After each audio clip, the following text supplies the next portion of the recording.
Hey guys, how to withdraw crypto from Kraken app to an external wallet. So first of all, what you need to do, hit transfer at the bottom left.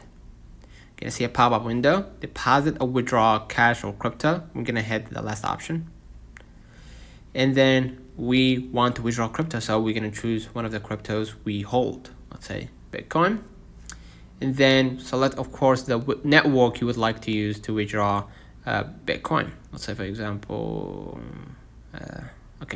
Bitcoin, right? The first option, and enter the amount in USD, right? And then hit continue, let's say. And what I'm gonna do, I'm gonna hit add new address into the platform. And now what you're gonna do, or into, the network. And now you're gonna add the new address generated from the external wallet, right? So you can receive it. And basically that's it. Let me know in the comments if this video helped you. Don't forget to like and subscribe, and make sure to select the same network as the Kraken wallet withdrawing network, right? So you can receive it immediately without any problems. So see you in the next one.